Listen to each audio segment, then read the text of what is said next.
My mother slid a cashier's check for $1 million across the kitchen table, and it wasn't for me. It stopped next to the mashed potatoes, in front of my sister Madison, and the whole room started clapping. My aunt cried. My father studied his fork.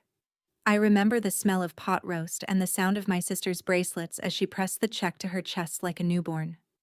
Nobody looked at me. I was 29 years old, and I had kept that family's books for 7 years, and I sat there doing what I always did, the quiet math nobody asked for.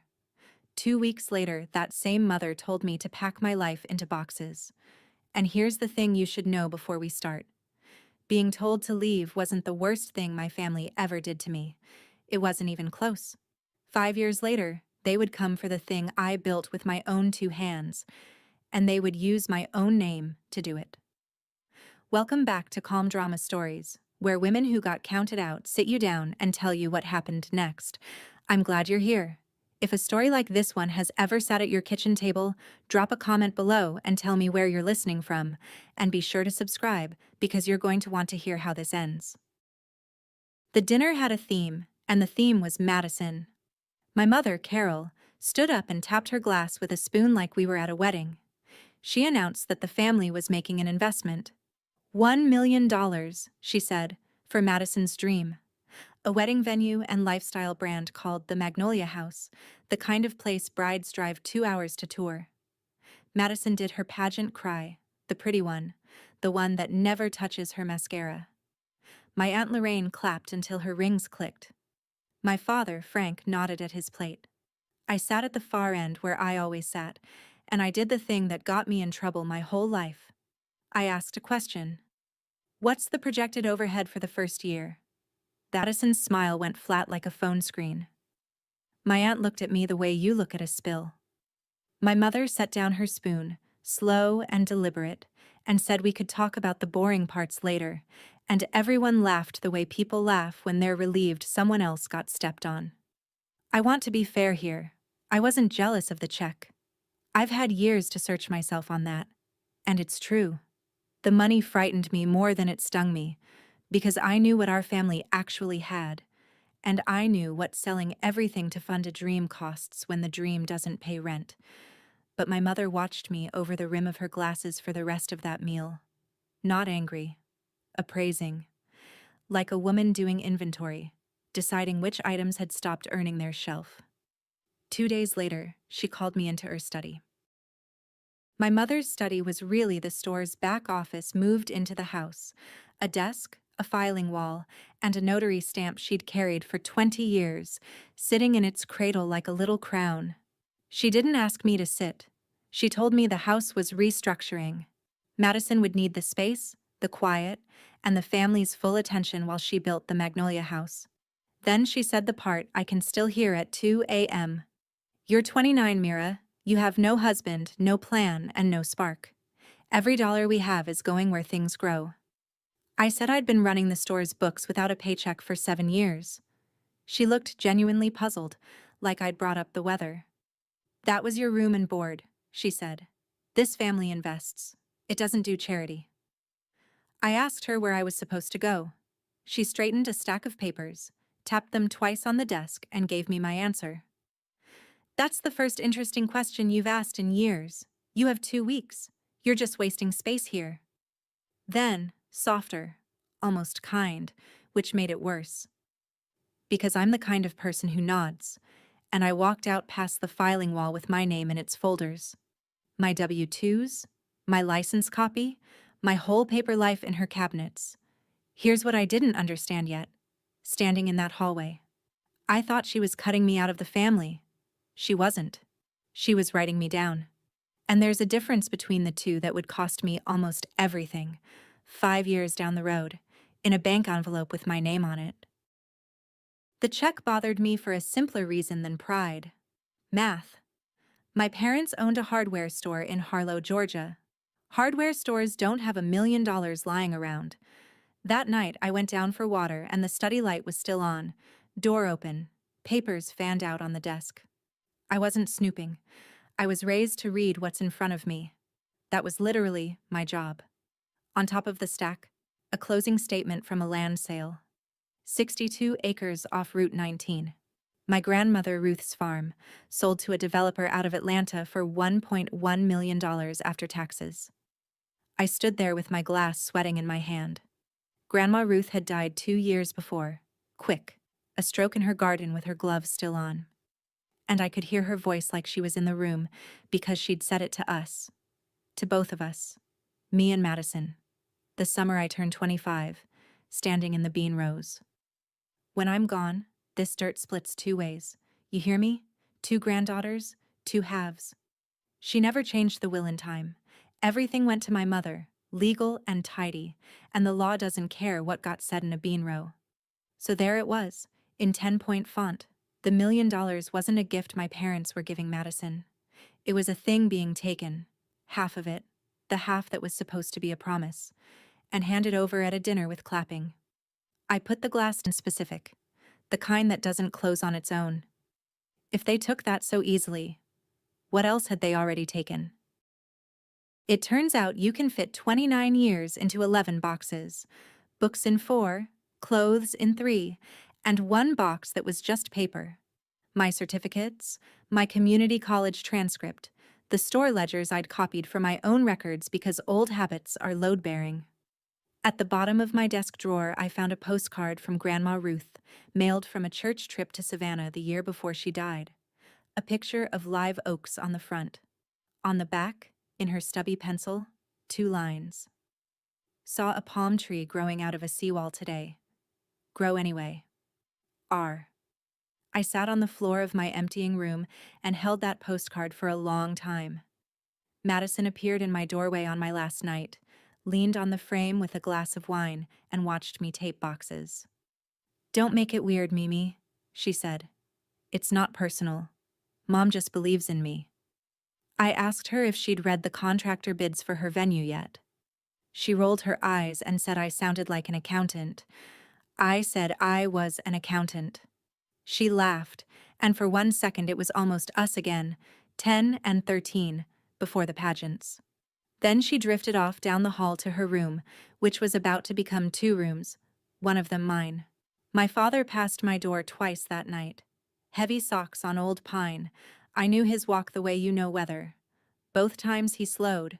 Both times he kept going. I want to tell you he came in and said something a father says. He didn't. He left a $100 bill folded under my windshield wiper instead. No note. I kept the postcard in my glove box for 5 years. I still know both lines by heart. My last day at Stone Family Hardware, I trained my own replacements, walked the shelves one last time, and then, because paper is how I say important things, I brought my mother a single typed page. A request to be removed as a member of Stone Family Holdings LLC. You should know about that company. When I was 22, my parents formed a little holding entity for the store and the building. For tax purposes, my mother said, and put my name on it as a 20% member. I signed where the tab said sign. I never got a distribution, never had a vote that counted, and mostly forgot it existed. The way you forget a spare key you gave someone in better times. But leaving town flipped a switch in me. I wanted my name back. All of it. My mother took my typed page, set it under her stapler without reading it, and smiled at a customer over my shoulder. "Paperwork later, Mira. We're busy building something if you haven't noticed." I said I'd noticed. She was already walking away. I stood at the counter I'd worked since high school and rang up my last customer, Mr. Pruitt, 3 feet of chain and a padlock. And I remember thinking the register drawer sounded different when you know you'll never open it again. Lighter, cheaper. On my way out, my mother called across the store, bright as a bell for the whole town to hear. "Drive safe, sweetheart." The performance of a loving family. Always, for any audience. The stapler still had my page under it when the door swung shut. Remember that page. It matters more than anything else in this story. The first night of my new life, I sat on a motel bed outside Valdosta and did what I do. I made a ledger. Assets, $2,300 in checking, a Honda with 140,000 miles on it, 11 boxes, 1 postcard. Liabilities, none, which is a strange kind of rich. skills, bookkeeping. I wrote it all on motel stationery with a pen that skipped, and at the top of the page I wrote, Page 1. Don't let anyone tell you rock bottom is dramatic. It's mostly administrative. The next morning, I spread a map on the hood of the Honda and thought about where a woman with a head for numbers and no references goes. Cities want degrees. Small towns want history. But the coast wants hands. Fishing seasons, tourist seasons, charter boats, rental cottages. Every one of them a little business drowning in receipts, run by people too busy working to do paperwork. 3 hours south, on the Florida line of the Gulf, there's a town called Cedar Point. I'd been there once at 19, on the only vacation my family ever took that wasn't a pageant. I remembered the smell of diesel and salt and fried mullet, and a marina full of men yelling about invoices. I put my finger on it. My grandmother grew tomatoes in dirt the county map called unbuildable. Grow anyway. I checked out at 6 a.m., bought gas and a banana, and drove south with most of what I owned sliding around behind me at every stoplight. It sounded like my whole life rearranging itself. I decided to take that as a good sign. Before I could open a new checking account in Cedar Point, I had to close out my old paper trail, and that's when the floor gave a little. I called the bank in Harlow about a certificate of deposit my grandmother had started for me when I was born. My college fund, the one I'd been told wasn't performing when I asked about it at 19, the year I swapped university brochures for community college at night. The teller was young and helpful, and had no idea what she was handing me. The CD had been cashed out, she said. $18,000, withdrawn in full. A decade ago. Her to read the date again. She did. It matched the spring Madison turned 22, the spring of Madison's first business, an online boutique that lived 11 months and died owing money. The spring my mother sat me down and explained, with great patience, that college debt would eat me alive, and wasn't it lucky I was good at numbers without the piece of paper. I had asked about that account back then. I want you to know I asked. I was told there had been a bookkeeping error, and then I was told I was being disrespectful, and in my family the second thing ends the conversation. A decade. This didn't start with a check on a table 2 weeks ago. It started when I was a teenager, and it had a signature on it, and the signature was my mother's. I thanked the teller because I'm polite even when the ground moves, and I hung up and wrote one line in my new ledger. Find everything with my name on it. Here's what I did that week, and I'm going to be specific, because it matters later. I froze my credit with all 3 bureaus. I closed every account with my name alone on it, and opened new ones in Cedar Point. I found one old joint checking account from my college years with my mother's name still on it. The bank told me closing it required both signatures. I mailed her the form with a stamped return envelope. It never came back. Fine. I emptied it to $4 and moved on, because you protect what you can reach, and you document what you can't. Then I sat in the Cedar Point Library and typed a formal letter to Stone Family Holdings, LLC, requesting removal as a member, and I sent it certified mail, return receipt requested. 9 days later, the green receipt card came back, signed by my mother in her tidy notary hand. I put it in a folder. I know how this sounds. Who mails certified letters to their own mother? A woman who grew up watching that mother keep every receipt from every vendor who ever crossed her. That's who. At Sunday dinner. But when I stopped by a Harlow bank branch on my one trip back for the rest of my boxes, the teller squinted at her screen and said something that itched for years. Ma'am, you're still listed as a member of Stone Family Holdings. Still listed. My letter had been received, signed for, and shelved. The same place as the page under the stapler. An LLC, it turns out, is not like a family. You can't be thrown out of one just because somebody stops loving you. You have to be released. And they never, ever released me. Cedar Point does not care about your last name, which is the nicest thing a town has ever done for me. I got a job cleaning offices at night. A dentist, a realtor, an insurance man. 6 to midnight, paid in checks that never bounced. Days I answered phones for a charter captain with a filing system he described as The truck. I ate a lot of rice. I learned that the smell of other people's coffee at 11 p.m. is its own kind of loneliness, and that you can be too tired to be sad, which is not a cure, but works like one. On the community board at the laundromat, between a lost cat and a boat motor, there was a flyer. QuickBooks certification course, 12 weeks, Tuesday and Thursday nights, County Extension Office, $400. I had $460 that month. I stood in front of that flyer with my clothes going around behind me and did the math 3 times, like it was going to change. My mother's voice did its usual commentary in my skull. No plan, no spark. Rocks don't get watered. I took the tab with the phone number anyway. Actually, I took the whole flyer. If I was going to bet my last dollar on somebody, it might as well be the one person who'd never once dropped me. Sometimes courage is loud. Mine was instructor took one look at my sample ledgers the first night and asked where I'd studied. My mother's back office, I said. She laughed. She thought it was a joke. It was the most expensive education in this story, and I hadn't even gotten the bill yet. 14 months after I left, my Aunt Lorraine forwarded me a link with a row of exclamation points. Local news, Harlow, area family breaks ground on $1 million wedding venue. There was Madison in a white hard hat that had never met dirt, gold shovel in her hands. There was my father at the edge of the frame, looking at the ground he'd just bet on. And there was my mother, front and center, quoted like scripture. "We're a family that invests in winners," Carol Stone said. The reporter asked if it was true a local hardware family had committed their entire legacy to the project. My mother smiled that ribbon-cutting smile. "Everything we have goes where things grow." Standing in my rented room with the phone glowing in the dark, I felt the old reflex twitch. Call, warn, run the overhead numbers one more time, be useful, be seen being useful. I looked at that reflex like a lab specimen, and then I did the healthiest arithmetic of my life. I blocked my mother's number. I blocked Madison's. My father didn't have a cell phone, so he got grandfathered into the silence. Aunt Lorraine I kept, set to mute.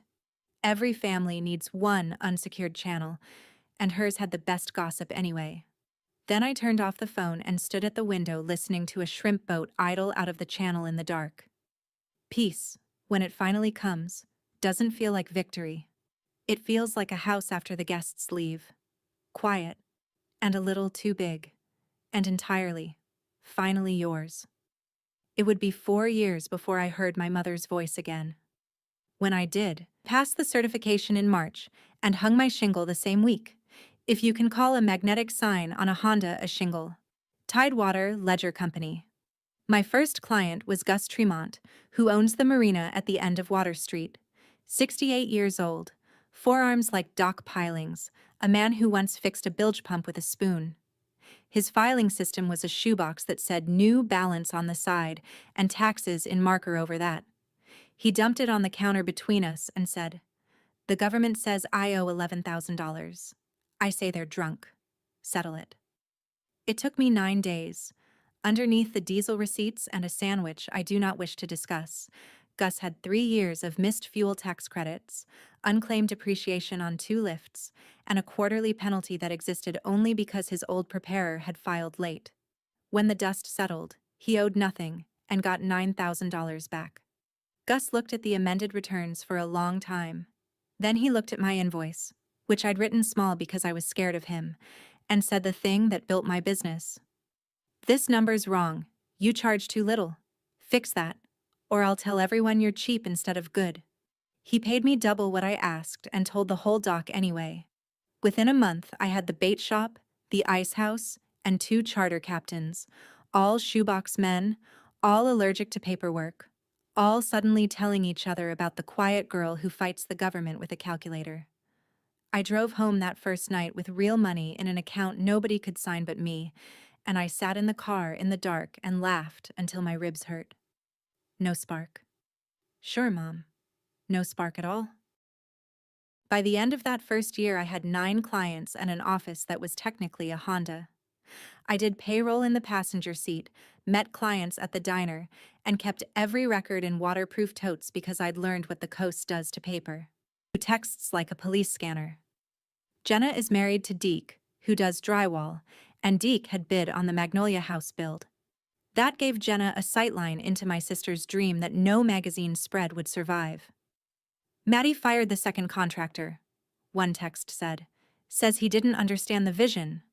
Then, the vision is Italian marble, in a barn, in Harlow. Then, they flew in a lighting designer from Nashville, for the chicken coop. It's a bridal suite now, but Mira, it was the chicken coop. I read those texts standing in line at the fish house and felt two things at once, and I'll be honest about both. The first was the cold, professional dread you feel watching someone drive a truck toward a bridge that's out. I knew what 62 acres of my grandmother's dirt had turned into, and I knew burn rates, and the math had a smell to it. The second thing was smaller and uglier and human, and it lived somewhere under my ribs. They chose this. Over me. Marble for the chicken coop. I didn't answer most of Jenna's texts that year, but I never once asked her to stop sending them, and you can decide for yourself what that says about me.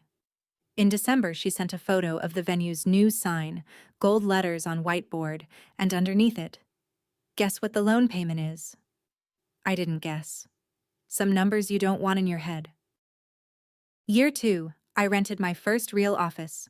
One room above Hutto's Bait and Tackle, with a window unit that spat, and a view of the shrimp fleet. Best worst office in Florida.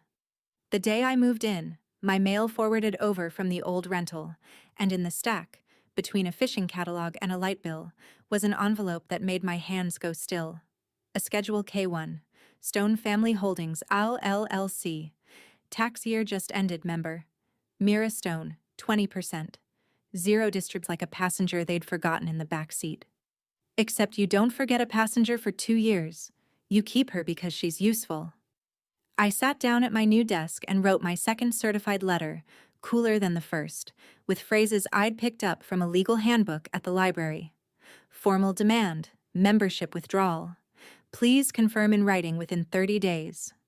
I mailed it to my mother as registered agent, and 11 days later the whole envelope came back stamped, refused.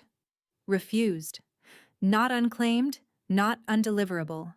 She had looked at my name on that envelope, at a post office counter, in front of a clerk, and said, "No, I want you to sit with the strangeness of that.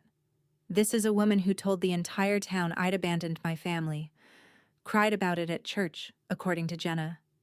And when my actual name arrived at her actual door, asking to be let go, she pushed it back across the counter like a bad check. You can't be released, I told you." I filed the refused envelope next to the green receipt card, label out, where I could see it. My folder was getting thicker. I hated how ready I was. That spring, I landed the account that changed my weight class, the Harbor Group, 4 restaurants under one stubborn owner named Rosa DeLuca, 12 sets of books between the restaurants, the food truck, and the catering arm. All of it tangled like trot lines. Their old firm in Tallahassee had been billing them blind and returning calls never. Rosa interviewed me at a back table with a toddler on her hip and asked why she should trust somebody who worked over a bait shop. I said, "Because I answer my phone, and because I'll find the money your last guy was too bored to look for." I found it in 6 weeks. A misclassified equipment lease and 2 years of tip credit errors, worth more than my fee for the whole year. Rosa didn't say thank you. Every woman starting over at 30 plus with a skill in her hands. Charge like you plan to be here in 10 years. The first number I quoted Rosa made my own throat tighten. She didn't blink. Nobody ever blinks. The only person who ever thought I was worth nothing got me for free for 7 years, and I've stopped finding that a coincidence. By June, I had a waiting list, and I did something radical for a stone. I turned down work. Politely, with referrals, like a business that respects its own hours. The night I turned down my first client, Jenna texted again, a screenshot this time, from the Magnolia House's public page. Sunset, string lights, Madison radiant in white linen, arms spread wide under the beams. Caption, fully booked for the season. Jenna's one-line commentary underneath is still the best piece of financial analysis I've ever read. Booked ain't paid. The glossy article came out that summer. A regional lifestyle magazine. 6 pages. The Magnolia Miracle. How one Georgia family bet it all on a dream. I read it standing at my P.O. box. The photos were genuinely beautiful. Whatever else my sister is, she can style a room. There was the wraparound porch. There was the reclaimed oak bar.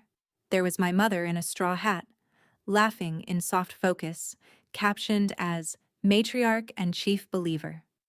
The article said bookings were strong and the family was already dreaming bigger. What the article didn't have was a single number, and I read financial journalism the way other people read horoscopes. I noticed what's missing. 2 days later, Jenna supplied the missing numbers in her own format. A photo of Deke at their kitchen table, holding an invoice, deadpan as a mugshot.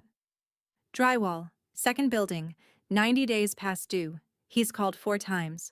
They put him on a payment plan, Mira. Arraigned in 3 weeks. I put my phone away and looked out at the boats, and did the quiet math nobody asked for, because apparently, that's just the shape of my soul. Strong bookings, unpaid subs, a postponed fundraiser, for a business that opened with $1 million in the tank and shouldn't need to fundraise at all. Under all that string lighting, something was already eating itself. I'd like to tell you, I felt sorry. Mostly what I felt was the specific vertigo of watching your childhood repeat its scale, appearances paid in full, the help put on a payment plan. My family had always run that way. The only difference now was the size of the invoice, and whose porch it would eventually land on. In October, my phone buzzed with a group text. Me and what looked like every contact my mother had ever collected, 200 numbers wide. I hadn't heard from her in 3 years, but there I was on the blast list, right between the pharmacy and the pastor. You're invited to an evening under the magnolias, a fundraising gala celebrating our first amazing year. $500 per plate, tables of 8 available, family discount available. I read it 4 times. The audacity had layers, like a wedding cake. She'd blocked my certified letter with her own hands, told the town I was an ingrate, and kept me on the marketing list, because a contact is an asset, and Carol Stone has never once deleted an asset. And the family discount. For me, presumably, $500 minus the going rate for wasting space. I typed and deleted a dozen replies, each one a small courtroom. Then I sent the one that took no prisoners precisely because it had no blood in it. No. Just that. No punctuation drama from the person who used to write 3 paragraphs of apology for missing Sunday dinner. Jenna called me within the hour, cackling, right? Deke heard it from the caterer, who heard it from the bank. I said fundraisers are what businesses hold when the word loan has stopped working. Jenna was quiet a second. It's worse than that, she said. There's already a second loan, a big one. And Mira, the caterer said your mama had to promise the bank all kinds of things to get it. I didn't know it yet, but one of the things she promised was me. Before I tell you what my mother actually promised that bank, if your family ever made you pay for a seat at their own table, tell me about it in the comments. I read every one. And take a second to subscribe, because the envelope that shows up later in this story changed the price of everything I'd built. You'll want to be here when it's opened. Hurricane Odette came ashore that September 40 miles east of us, which on the Gulf counts as a near miss and still puts 4 inches of bay water in your office. I got the warning at noon and did the only triage that mattered. Client records first. I hauled totes down the stairs of the bait shop for 3 hours, loaded my truck to the headliner. I'd upgraded from the Honda by then, out of profit, thank you, and drove it all to a storage unit on high ground while the sky turned the color of a bruise. My own furniture I left to swim. Desks are replaceable. A shrimper's 4 years of fuel logs are not. Afterward, Cedar Point did what small coastal towns do. Chainsaws by dawn, casseroles by noon. And I found my own way to show up. FEMA aid applications and insurance claims are paperwork, and paperwork is my country. I set up a folding table outside the Baptist church with a hand-lettered sign, free help with storm forms. And for 2 weeks I filled out claims for shrimpers and motel owners, and a one-armed roofer named Cecil, who hugged me so hard my back cracked. I didn't plan it as Mark. When the water went down, 15 new clients walked up my stairs, some still smelling of bleach, every one of them saying a version of the same sentence. You showed up when it was free, so I trust you now that it costs. My mother taught me love is an investment that expects a return. Cedar Point taught me the opposite math. You give first, open-handed, and somehow the books balance anyway. Also, and this mattered more than I knew, the storm had knocked one particular house on the dune line halfway to its knees. The Kessler house sat at the end of Gullwing Lane, up on the primary dune with its shoulders square to the Gulf. 2 stories of gray cedar shake, built in 1961 by a boat captain who apparently framed it like he framed hulls. I'd walked past it every evening for 2 years. It was the house I nodded to. Odette took its roof deck, blew out the seaward windows and drowned its wiring, and the out-of-state heirs who'd been letting it rot finally quit on it entirely. It went on the county auction list that winter. As is, cash, no contingencies. I found the listing on a Tuesday night and sat with my laptop glowing in the dark like a fire. Here's what I had. $73,000 saved, dollar by dollar, 3 years of rice dinners and refused vacations. Here's what the flippers would see. A tear-down lot with a Gulf view. Here's what I saw. Sound framing, a survey that said the dune held, and math at midnight on the back of a deposit slip. Auction cap, rewire, roof, windows. 18 months of sweat spread across weekends I technically didn't have. I called Gus at 7 a.m. because he'd know the bones. He walked it with me that weekend, kicked a piling like he was buying a mule, pried open a crawl space and stood quiet for a long time under the floor joists. Captain built, he finally said. They don't make wood like this anymore. You've been nodding at this house for 2 years. I've seen you. Go get your dirt. Auction was the 3rd Thursday in January. The auction happened on the courthouse steps, which sounds romantic and is actually just cold. 11 of us, breath steaming, a clerk with a clipboard reading legal descriptions like scripture. When the Kessler parcel came up, it got quiet.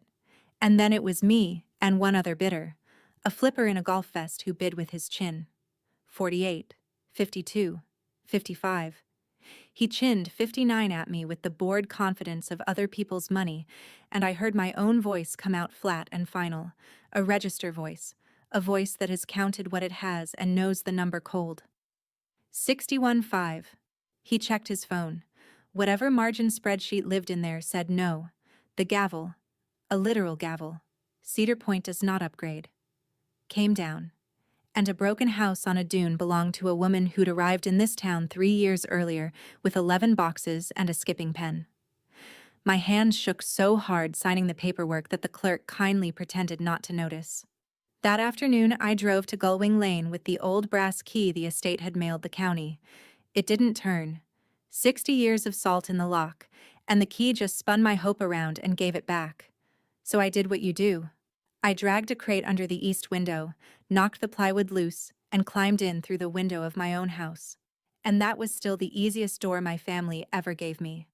I sat down right there on the gritty floor in the smell of salt and old wood and bird, with sunset coming through the empty window frames in stripes, and I held that useless brass key until it went warm in my fist. Remember this house. Remember this key. Because everything my family does for the rest of this story, they do because of what this house became. And what it proved. Joists from a video and a retired framer named Hollis who charged in fish sandwiches. Rewire I paid for properly. Water and fire are where pride goes to die. Month by month the house came back. Roof, windows, a porch you could trust. And while it did, the firm grew past what one woman in an office over a bait shop could hold. So I hired Danny Marsh, 19, community college, a girl who talked to spreadsheets easier than to people and flinched when praised, which told me plenty about her house before she ever said a word about it. First week, she found a duplicated vendor payment 3 clients back that I had missed. I praised her in specifics, watched the flinch, and kept doing it anyway. on schedule, like physical therapy. You break the cycle in small reps, or you don't break it at all. Meanwhile, buying a house at county auction turns out to come with homework. Quiet title. My closing attorney's office ran the standard searches on me as buyer: liens, judgments, entities, the boring proctology of American paperwork. I signed the authorization without a second thought. I had a clean freeze on my credit, clean accounts, 5 years of dots connected and documented. I was, on paper, the most boring woman in Florida, and proud of it. The title clerk said the report would take 2 weeks. It took 9 days, and then she called me at the office at 4 p.m. on a Thursday, and her voice had that trying to sound casual sound that paperwork people get exactly when things are not casual. "Ms. Stone," she said, "quick question about your search results. Are you aware you're an active member of an LLC in Georgia?" I told her yes, unfortunately, and started my usual speech about the family company that wouldn't release me, and she interrupted, politely, with the sentence filed against it: recent ones. For those of you who've never had the pleasure, a UCC filing is what a lender records when a business pledges collateral. It's the public fingerprint of borrowing. My name was a 20% limb of a company that was actively, currently, pledging its body to a bank. And I hadn't signed, seen, or smelled any of it. The clerk read me the filing dates. The earliest was around the time of the Golden Shovel groundbreaking. The latest was fresh, months old. Whatever the Magnolia House was costing, Stone Family Holdings was helping pay for it, and Stone Family Holdings was still wearing my name. I got very calm, which people who know me have learned is my loudest alarm. I thanked her, hung up, and stood at my office window watching a pelican fail to land on a piling, and I thought about my mother at a post office counter pushing my name back across like a bad check. Twice I'd asked to be released. Twice ignored. I'd assumed it was spite, or laziness, or the general Stone allergy to admitting anything. Standing at that window, I finally ran the colder equation. You don't keep a name on a company for spite. Spite is free, and my mother never held a free asset in her life. You keep a name on a company because the name is worth something to somebody. I just couldn't see who yet. I closed on my broken, beautiful house 8 days later, and I hired a lawyer before I hired a plumber. Patricia Vance practices out of a converted house in town with a shell driveway and a paralegal named Bernice, who runs the place like a destroyer. Patricia is 61, reads operating agreements for pleasure, and bills like she apologizes, rarely. I brought her my folder, the green certified mail receipt signed by my mother, the envelope stamped refused, the K-1s, the title company's notes on the UCC filings. She read for 20. Membership withdrawal requires approval by 51% of membership interest. Your parents hold 80. You hold 20 and a mailbox. I asked what my options were. Today, we send a third demand on my letterhead with statutory language that makes it expensive to ignore. We put them on written notice that you disclaim any participation, any debts, any obligations. And then, Mira, we wait for them to make a mistake. Because people who ignore 2 letters make mistakes. She slid a legal pad across and had me write out the whole history, every date, every request, every refusal. When I finished, she read it and tapped the page with one finger. You kept the receipt from the post office, from years ago. Why? I told her the truth. I don't know how to not keep things. My whole life, keeping perfect records was how I proved I existed to people determined not to see me. Patricia looked at me over her glasses with something I couldn't name yet. Paper doesn't lie, people do, she said. Keep every receipt. One day the paper gets to talk, and it's the only witness your family can't charm. Her third letter went out certified on a Friday. The signature card came back. Same tidy hand. And then, for months, nothing. The call came at 1 a.m. on a number I didn't know, and I answered because coastal accountants answer storm season phones. It was Madison.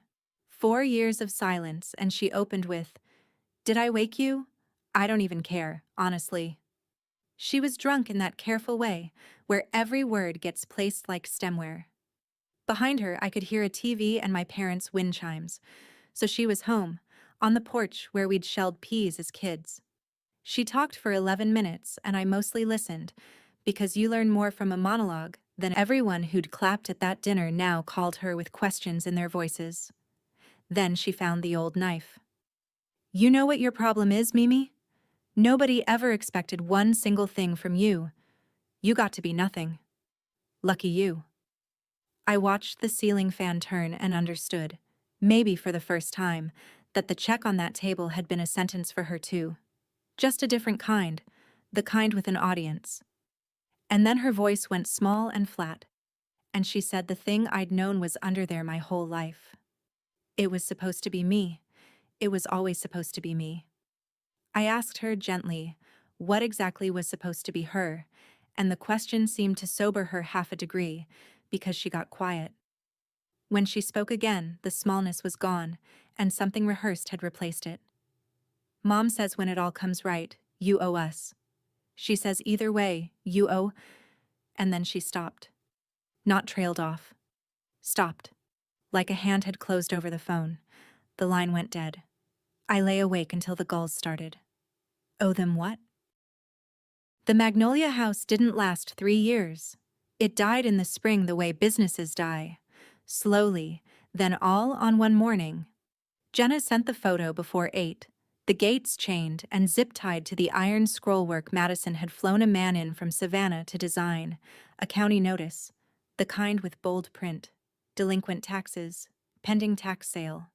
Behind it you could still see the white porch, string lights sagging like the party had aged 40 years overnight. 29% of businesses die from running out of cash, and I'd watched this one bleed for 2 years from 200 miles away. Being right about the math felt like nothing at all. That's a thing they don't tell you about being the family accountant. Madison moved back into my parents' house, boxes of unsold Magnolia-branded candles where my bed used to be. But here's the part I need you to understand, because it's the hinge the rest of this story swings on. In Harlow, the story of the collapse got written that same month, and I wasn't there to check the ledger. The story went like this. Poor Madison. She dreamed so big. And the storms? And the economy? And meanwhile, her sister, sitting on her money down in Florida, wouldn't lift one finger for family. Jenna heard it at a baby shower. Aunt Lorraine heard it after church and, to her credit, argued. My mother never said it in the first person. She'd just tilt her head and let the town fill in the rest. She has always been fluent in implication. Within a month, a client of mine with Harlow relatives closed her account. No reason given.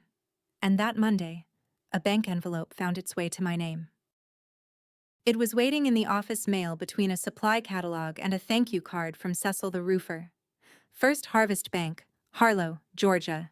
Certified, which I noticed with a private, bitter little laugh. They'd learned my language.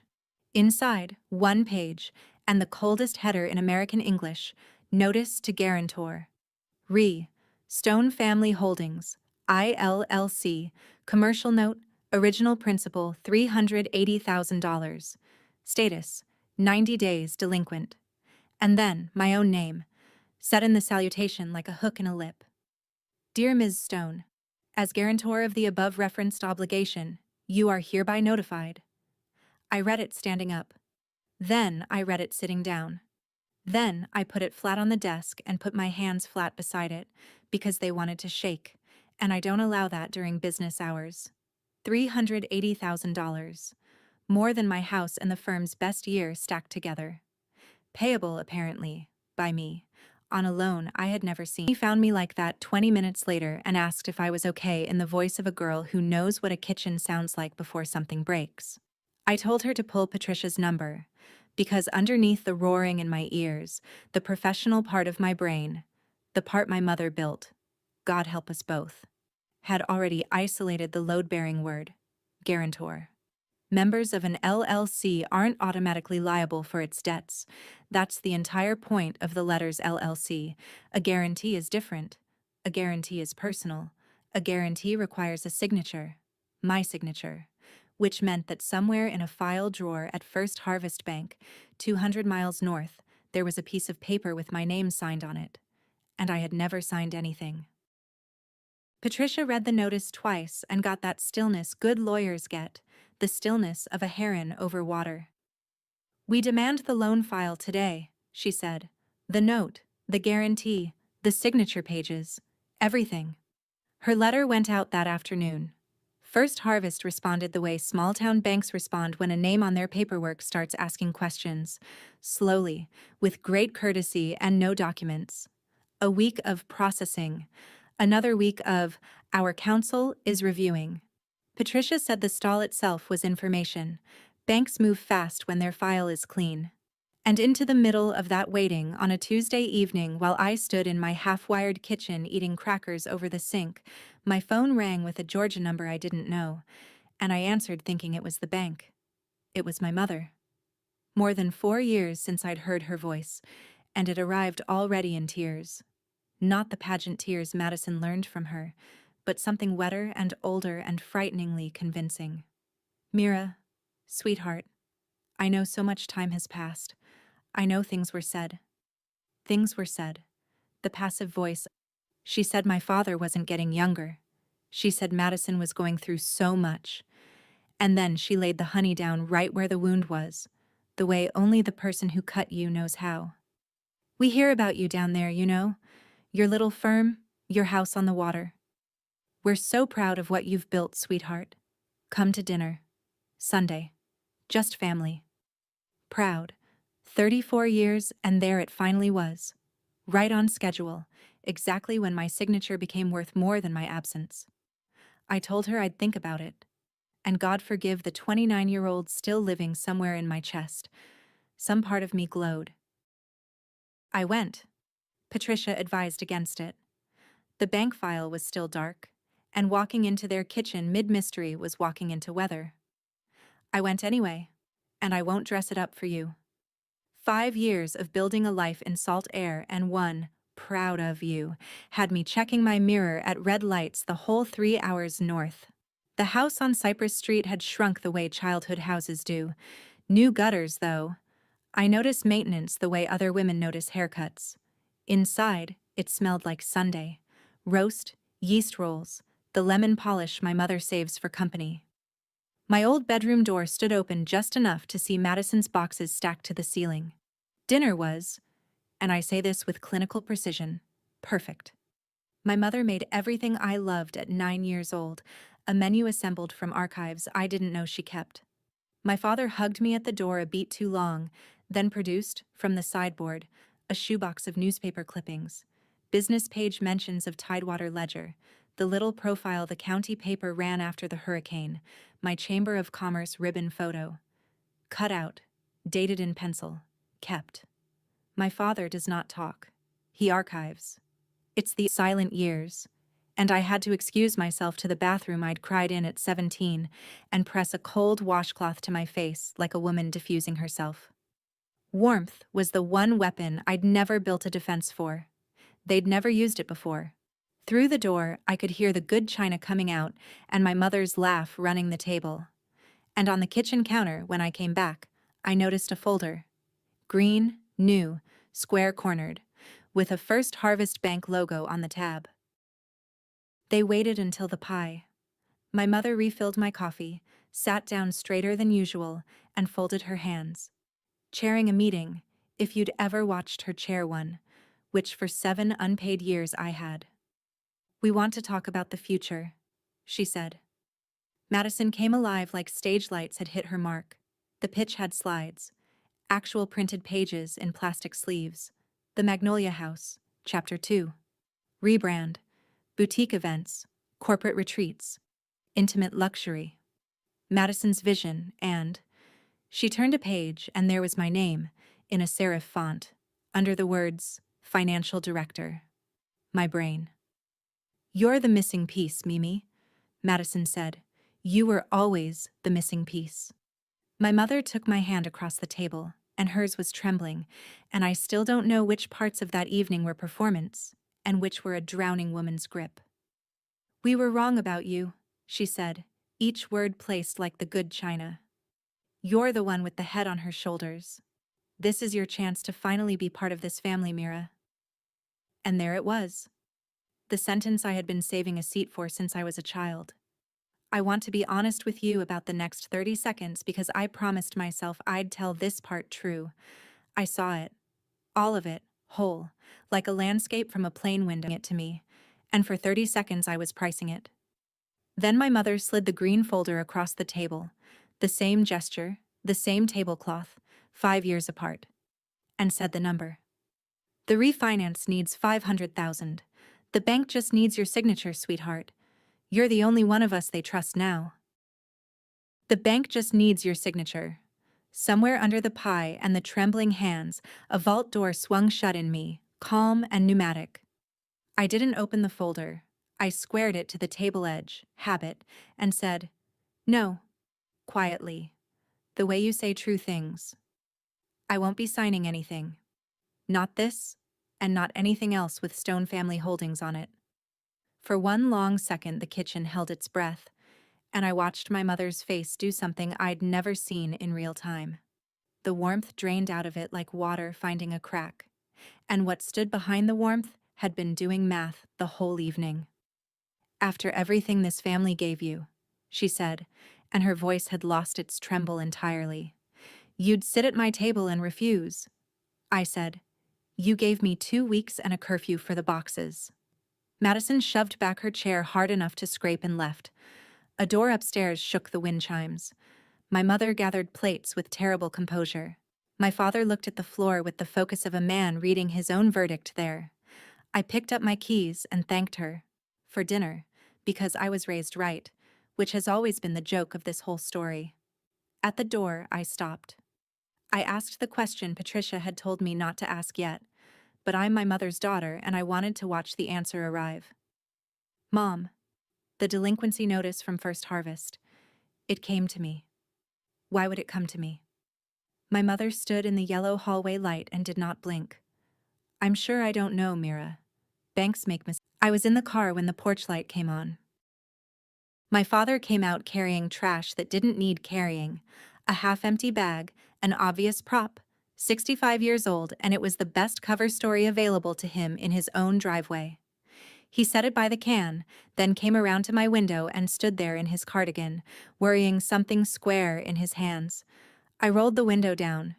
For a moment he just looked at me, and in the porch light his eyes were an old man's eyes, and I realized my father had gotten old on the exact schedule of everything else falling apart, and had said nothing about either. "Your grandmother liked you best," he said. Just that. First words of the evening. Then he pushed the square thing through my window. Pages folded in quarters, soft at the creases like they'd been folded and unfolded many times, carried in a work shirt pocket. Thought about. "You should see what your name is on," my father said. Then he straightened up, took his prop trash bag, and shuffled back into the house he could no longer afford, and the porch light went off before I could say his name.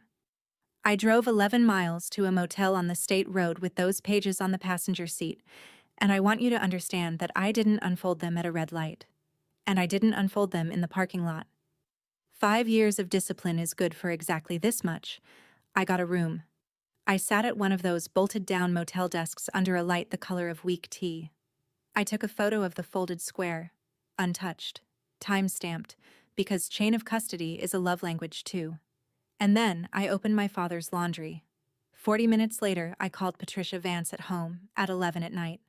She answered on the second ring like she'd been waiting for months. It was the guarantee, a photocopy of a commercial guarantee agreement, First Harvest Bank, securing a consolidated note for Stone Family Holdings LLC. Above my typed name, a signature. My signature. Or rather, a thing wearing my signature's clothes. The M correct. The S correct. The little tail on the final E almost right. The way a mannequin is almost a woman. It was dated the previous October. I pulled up my work calendar with cold fingers. Because that's what I do. I check. Even when checking is a formality. On that date, I had been at Rosa DeLuca's flagship restaurant in Cedar Point until past 10 at night, closing out third-quarter books with 2 of her managers, 200 miles from Harlow. I have the billing records. Rosa has the security cameras. And below the forged signature, stamped and inked and serene, sat the thing that took my breath in a way the forgery itself hadn't. A notary seal. State of Georgia. Signature witnessed and sworn before a commissioned notary public, in person, the works. Someone hadn't just signed my name. Someone had stood in front of an officer of the state and sworn I was there, and the officer had agreed. That was the moment the dinner reassembled itself in my head, every course in its true order. The tears on the phone. The archive of clippings. Proud of you, sweetheart. The folder square on the counter before I ever said yes to Sunday. They hadn't invited me home to come home. The guarantee was already delinquent, already smoking. The bank was already circling. They'd invited me north to refinance a forgery. To get my real signature. At last. Laid down over my fake one like clean flooring over rot. You're just wasting space here. 5 years on, I finally had the full translation. The space I wasted was never in the house. It was on the signature line, and they'd rented it out. Back in Cedar Point, Patricia and I laid the whole thing out on her conference table like a quilt. Exhibit by exhibit. The green certified receipt, signed Carol's letter, received and ignored. Every one of them dated before that October signature. 3 written demands to be released, and then a guarantee appears wearing my name. My work calendar and Rosa's invoices for the night itself. Specimen signatures going back years because I am the woman who keeps things. Patricia looked at it all and said we had 2 roads. Road 1, civil. We deny the guarantee. We litigate against the bank's file. It takes a year, maybe 2, and costs you 6 figures to maybe win. She tapped the photocopy. Road 2. This isn't a paperwork problem. This is forgery, and that seal makes it worse. We put your denial in a sworn affidavit of forgery and send it to the bank with everything you just showed me. Banks don't defend forged paper. They cut it loose. But understand what's inside Road 2, Mira. An affidavit like this doesn't stay in a drawer. It goes to their fraud unit, their regulators. It becomes a referral. It reaches the state. I asked her to say the quiet part in plain English. She did. Somebody in your family committed a felony, possibly 2 somebodies. You sign that affidavit. You're not venting at Thanksgiving. You're handing your family to the state of Georgia. We sat with that. And then I said the thing I'd been carrying since the motel. The thing I could only say in that office with the redfish watching. Patricia, I could just pay it. $380. The house, the reserves. I could cover it, and this all just stops. Patricia didn't flinch. Yes, she said. You could buy them. The question is, what you'd be buying. While I was deciding, they answered for me. On a Thursday morning, a process server in a fishing shirt climbed my office stairs, verified my name with an apologetic little nod. Madison Stone. Defendant. Me. I read it at my desk while Danny pretended very hard to be a filing cabinet. The theory sprawled across 18 pages, but here's the spine of it, that my professional skills were family-developed assets. That my 7 years of unpaid work created a constructive partnership I'd abandoned. That Tidewater Ledger and, they named it, they actually named it, the waterfront residence, were fruits of that partnership.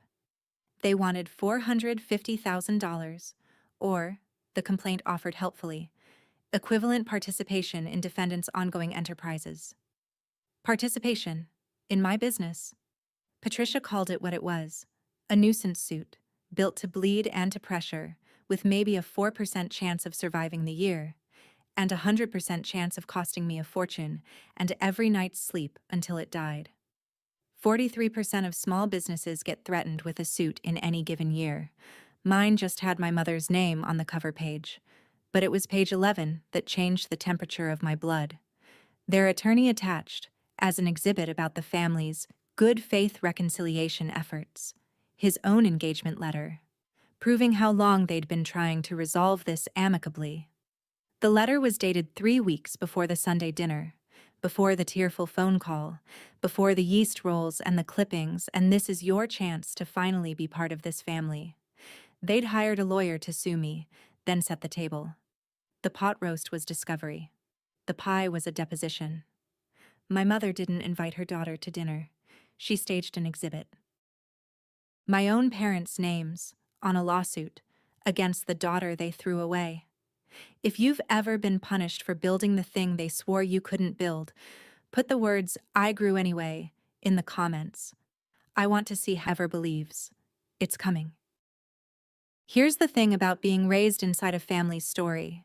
Leaving the house doesn't get you out of the story. Silence just lets them write your chapters. For 5 years, I'd let them narrate. Poor Madison, cold Mira, and I'd told myself dignity meant not answering. That Thursday, dignity changed jobs. I instructed Patricia to file our answer and to countersue. Not for money, for daylight. A declaratory judgment that no partnership ever existed and that the guarantee was void.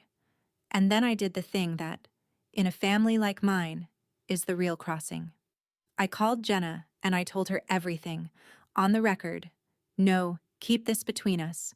The college fund, the refused letters, the forged guarantee with its notary seal, the lawsuit with the pie. In a family like mine, you can commit any crime except narration. Telling is treason. I told. It went through the county like weather. My Aunt Lorraine called me sobbing and stayed on the line for an hour.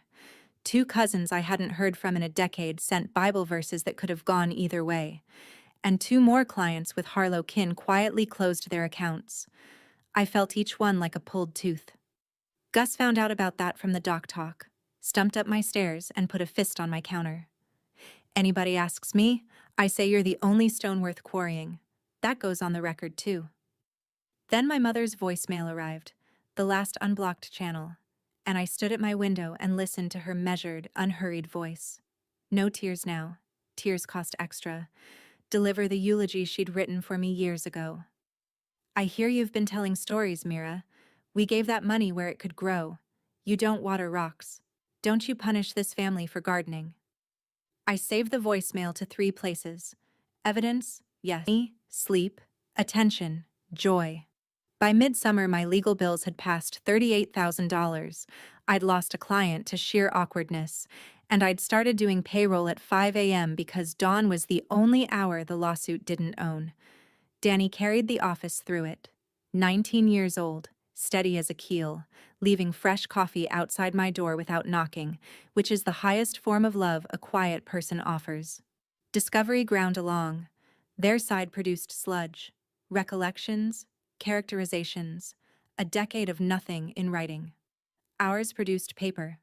My whole beautiful, boring archive, every receipt a little soldier.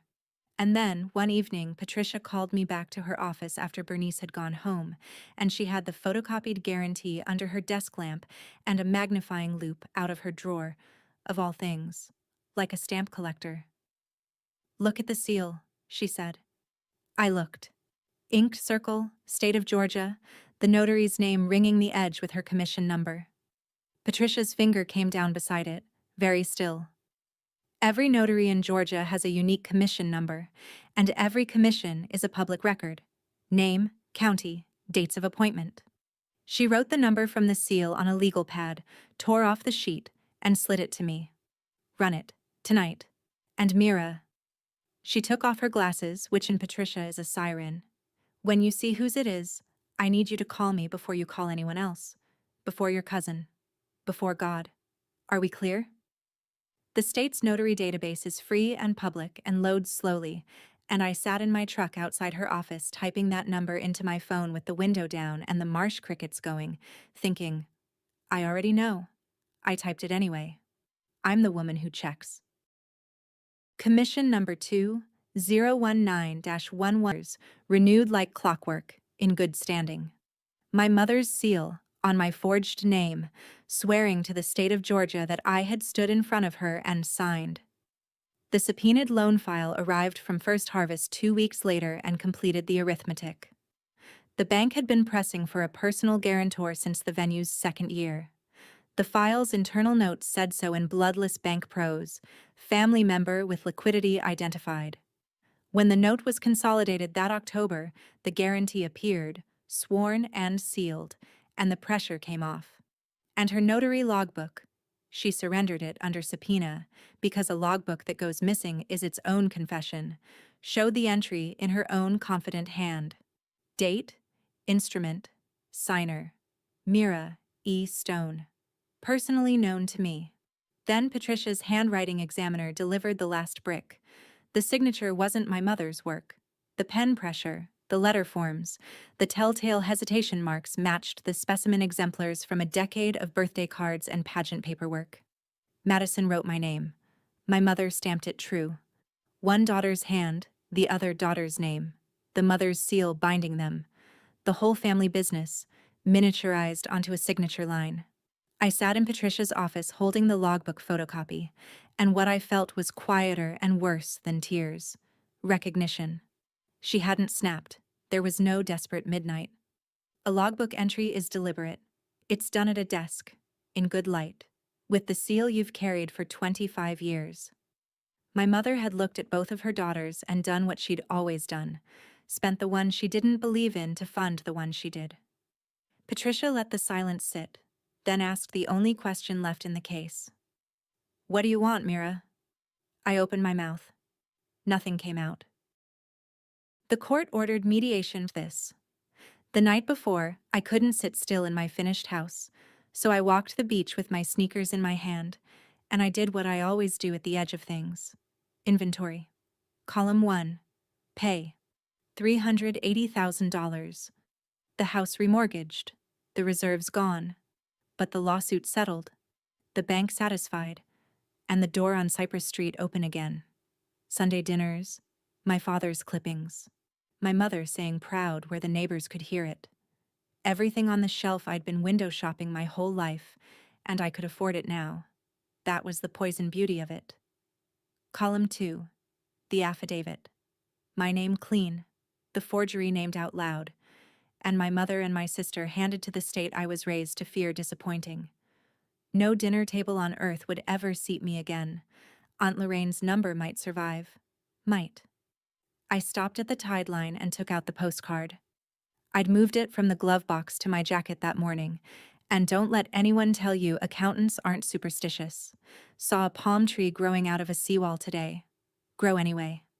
And standing there, I finally audited the account I'd been keeping off my own books for 5 years. The house with its proud straight roofline behind me. The firm. The folder of receipts. Who had I been keeping those records for? Because some part of me, I could see her now, in the dark, clearly, had been building an exhibit the whole time. Proof for a courtroom in my mother's kitchen, before a judge who'd ruled on me at birth. Tomorrow that judge was going to offer me a verdict. I walked home slow, and I let the question walk with me. The mediation was held in Valdosta, halfway ground, in a law office with a conference room, the temperature of a meat locker and art chosen to offend no one. They arrived 4 minutes late, which in my mother's legal pad she would never write on. My mother wore church clothes and carried, I am not inventing this, a Tupperware of lemon bars, which she set at the center of the table like a flag on a beach. Feeding people has always been her opening argument. My father wasn't there. Frank's heart, my mother told the mediator, with a brave, small smile, and the true half of that sentence sat down at the table with us and stayed all day. The mediator was a retired judge named Whitfield, with reading glasses on a chain, and the patience of a man who'd heard 400 families explain themselves. Their attorney went first, and I'll grant the man this. He told a beautiful story. A devoted family, a modest fortune, a prodigal daughter who took her family's training and standing to Florida and prospered while her people drowned. He used the word abandoned twice and the phrase family values until it lost meaning, the way a word does if you say it enough. My mother dabbed her eyes on cue. Madison stared at her blank legal pad, jaw set, playing a role I recognized from every pageant green room of our childhood. Composed grief, third runner-up. And I sat with Patricia in the cold, watching my family perform the story of me, and felt something I had not expected to feel on the far side of all that paper. Calm. The specific calm of a woman who has finally stopped auditioning for the jury. Patricia clicked her pen once. Under the table, her knee tipped against mine. Wait. We had one folder. We hadn't opened it yet. Their opening offer arrived mid-morning, dressed as generosity. They would dismiss the lawsuit. Walk away from all claims, their attorney said, palms up like a man releasing a dove, in exchange for a family restructuring of the outstanding debt. Translation: once Patricia mutual confidentiality, mutual releases, everyone remains family. He actually said that. Everyone remains family. It hung in the refrigerated air like a price tag. Judge Whitfield looked at us.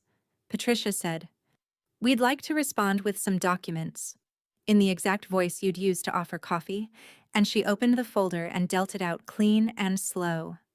The pleasure of a woman who has waited months to let paper talk. The certified receipt. 4 years old, my mother's signature accepting my demand for release.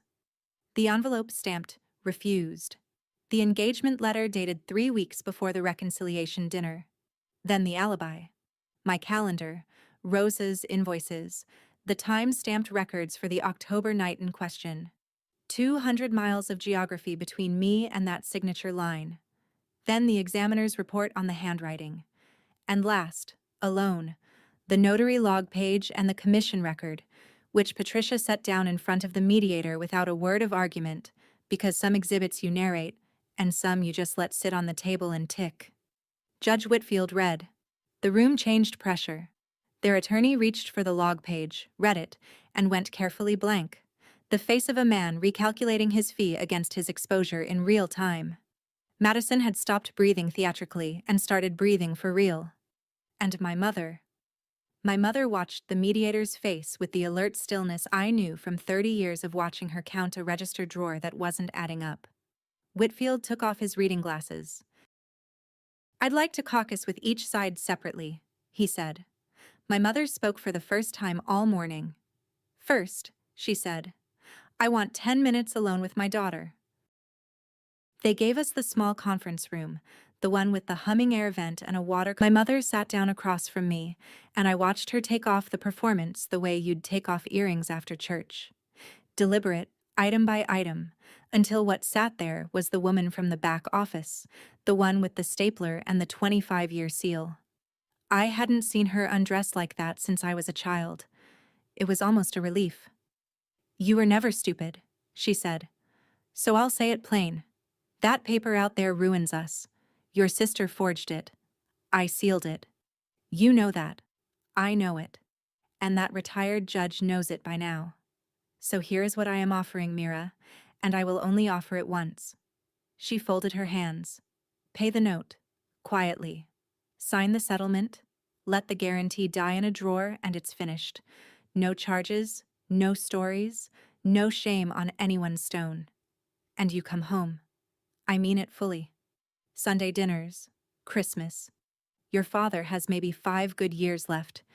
You'd have every one of them. I will stand up in front of this town and say we were wrong about you. She leaned in, and her voice did something I'd waited 34 years to hear. And it was terrible to finally hear it now. It warmed. I will put your name back where it belongs, sweetheart. The vent hummed. And because silence has always been the one tool that works on me, she filled it with the only true gift she gave me that day. You think I'm a monster. My daddy stood in our store when I was 24 and handed the keys to your Uncle Ray, because Ray had the smile. I stood on the sidewalk with my nose against my own family's glass. I swore I'd never split what I had into halves that both lose. I backed the one who shined because nobody ever backed me. That's not cruelty, Mira. That's how it works. I did what was done. And the strange thing, the thing I didn't the girl of 24 with her nose against her own name. I believed her, and for a moment I saw the whole assembly line, her father spending her spending me, the same coin passed down hand to hand until somebody either spends their own child or drops the coin on the floor and refuses to pick it up. She was offering me everything I had ever wanted. That's what you need to understand about that little room. This wasn't a trick, or not only a trick. The dinners would be real. The clippings would go on the refrigerator. The name would go back. Her word, where it belonged. All of it mine.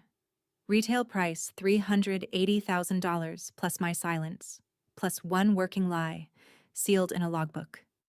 And sitting in that humming cold, I finally saw the flaw in the merchandise. The crack I'd been squinting past my whole life. If it can be purchased, it was never the thing I was starving for. A verdict you can buy tells you nothing about your worth. That's the whole reason you can't buy one anywhere honest. I had spent 5 years building a life that I told myself was for me, and it mostly was. But there'd always been one shelf in it kept dusted for her inspection, one exhibit waiting on a judge. I looked at the judge now. I asked her the only question left on my docket. If Magnolia had worked, if the million had grown, would you have ever called me? The vent hummed. My mother looked at me, and to her credit, to her terrible lifelong credit, she did not perform. She looked at me the way she looked at inventory, and she chose accuracy. She said nothing at all. It was the most honest conversation we ever had. Something in my chest that had been holding its breath since I was 9 years old finally exhaled. I stood up, lighter by one entire childhood, and opened the door. Back at the long table with both attorneys I said I did. Patricia turned her chair an inch toward me. We'd agreed I'd say this part myself. On the record. In my own register voice. There's no partnership. And there never was. And everyone at this table has known that since breakfast, I said. So here is my answer to every offer, made and implied. I will not be paying the note. I will not be signing a confidentiality agreement. This afternoon, my attorney is delivering my affidavit of forgery to First Harvest Bank, along with the examiner's report and the alibi records. And the complaint regarding the notarization goes to the state authorities in Atlanta this week. Their attorney started to speak. I wasn't finished. And we withdraw our counterclaims damages demand. I don't want their money. I don't want the store, the house, or 1 acre of what's left. I want my name out of their books. That's all I've ever wanted. I just spent 30 years calling it something else. The room went so quiet I could hear the lemon bars settling. My mother stood up, and for the first time in my life I watched her composure fail in public, watched the register counting stillness crack down the middle, and what came through the crack was not rage. It was disbelief. She had made me the one offer she believed no starving person could refuse, and I had refused it, and her whole arithmetic of the world hinged on that being impossible. You'd hand your own mother to the state, she said, and her voice caught on itself. Over paperwork? I gathered my folder, squared it to the table edge. Habit. You notarized it, Mom, I said. Paperwork is where you put me. It's the only place you ever put me. I picked up my coat, and I said the last thing I have ever said to my mother's face, and I said it gently. Because it was surrender. I know the difference at last. She said my name once, quietly, Mira, like a door closing. I signed the affidavit in Patricia's car with the windows down. My hand didn't shake at all. Paper works slowly and then all at once. Within 3 weeks, First Harvest's Fraud Counsel reviewed the affidavit, the examiner's report, and their own file, and did exactly what Patricia said banks do with forged paper. They cut it loose. My guarantee was formally rescinded, the bank preferring one bad note to one public trial about how their branch accepted a seal without a signer. The lawsuit died faster. Their attorney, having seen the logbook, withdrew from representing them inside of a week, and the case was dismissed with prejudice before Thanksgiving. With prejudice meaning forever, meaning they can never bring it again, a phrase I had Patricia repeat to me twice, slowly, like a favorite song. The state's paperwork moved on its own clock. In time, my mother surrendered her notary commission voluntarily ahead of revocation, and she and Madison entered a diversion agreement, restitution to the bank, admission of the false notarization on the record, no trial.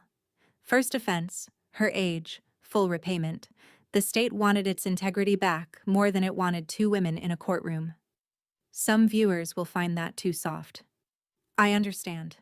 But I'd asked the prosecutor's office for exactly nothing harsher, and here's why.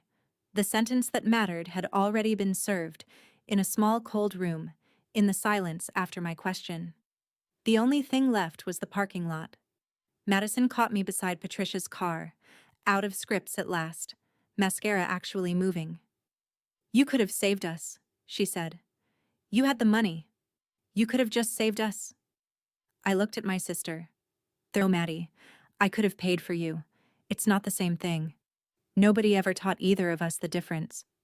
For a second, something crossed her face that might have grown into understanding, someday, in different soil. Then my mother called her name from across the lot, and she went. The cost came due through winter, and I want to be honest about the bill, because this is the part the revenge fantasies leave out. My legal fees topped $52,000, unrecoverable, gone. The Harlow phone tree assigned me my permanent title, the girl who turned in her own mother, and 2 more clients drifted off, gently, citing nothing.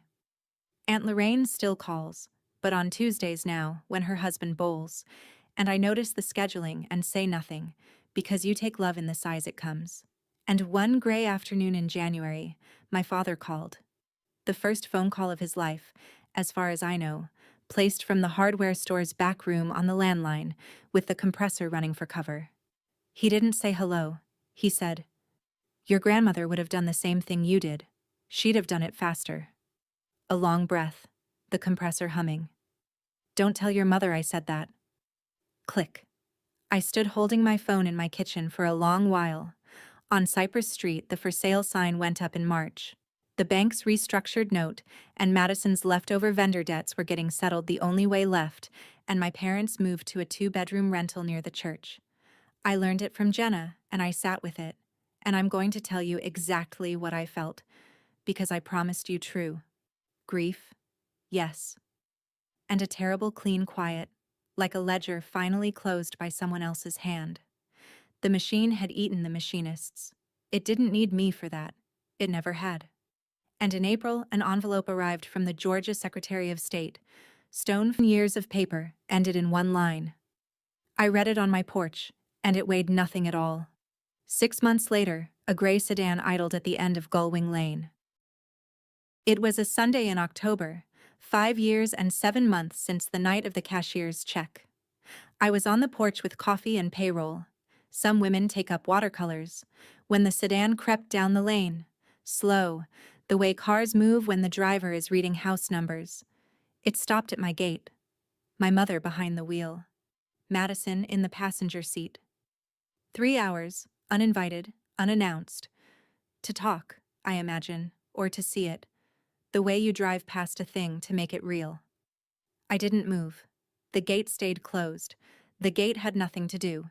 It's a low cedar gate, and its whole job that day was to stand there being mine.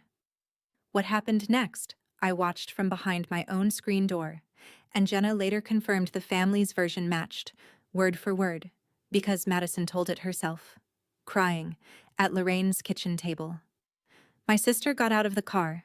She stood in the sandy lane in the October light and looked at the house, the gray cedar shakes, the straight, proud roofline, the storm shutters I'd hung myself, the garden coming up along the rock border. And my sister, who once held $1 million in her 2 hands at a dinner table while a family applauded, broke apart in the road like weather. She screamed it at my mother through the windshield, loud enough that I heard every word over the surf. "Why does she get everything? It was supposed to be me." And my mother, I watched her, sat behind the wheel with both hands at 10 and 2, and stared straight ahead at my house like a woman doing inventory one last time and finding the count impossible. Here's what I understood, standing at the screen with my coffee going cold. The scream wasn't for me, neither of driving. I stepped back from the door. I let the tide have the rest of it. The sedan sat another minute, then backed out of my lane. And that is the last time my family ever came to where I live. Life, afterward, insisted on being ordinary, which is the whole prize. Danny made office manager at 21 and cried at the title on her business cards, and I pretended not to see, per our treaty. The firm sits at 60 clients and a waiting list I guard like a garden fence. Big enough to matter, small enough to sleep. Gus threw a fish fry on the dock for my 5-year business anniversary, and stood on a cooler and told the whole marina I'd once fought the government with a calculator and won, which gets less accurate and more beloved every year he tells it. Jenna brings her kids down every summer. Her youngest calls my place the Aunt Beach. And in the evenings, I work the garden I built along the rock border behind the house, where the county map says nothing grows. I hauled the soil in myself, bag by bag, 2 summers of it, bedded into the seams of the limestone with compost and stubbornness. And now there's sea lavender and beach sunflower and one absurd tomato plant Gus mocks relentlessly and eats from anyway. My grandmother would have understood it on sight. My mother said you don't water rocks, and I've decided, after long study, that she was almost right. Turns out you can water rocks. You just have to bring your own dirt. Some nights I sit out there with coffee gone cold and the gulls arguing over the tide line, and I take stock. Assets, liabilities, the whole honest column. And the number that comes back is one my mother's arithmetic had no line for. Enough. It adds up to enough. Nobody handed it to me, nobody can call it due, and nobody gets to appraise it off my shelf again. Page 1 said your worth was never the number they wrote next to your name, because people who make you buy their love are selling something broken.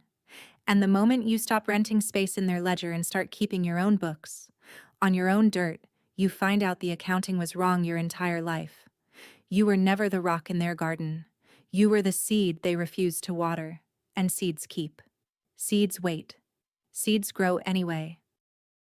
That's the story. A cashier's check sliding across a table, a forged name under a mother's seal, a gate that stayed closed. If you've ever had to bring your own dirt, if you built a life out of what they called wasted space, tell me about it in the comments, because somebody down there needs your version tonight. Subscribe to Calm Drama Stories before you go. Next week's story starts with a birthday nobody remembered. You'll want to be here.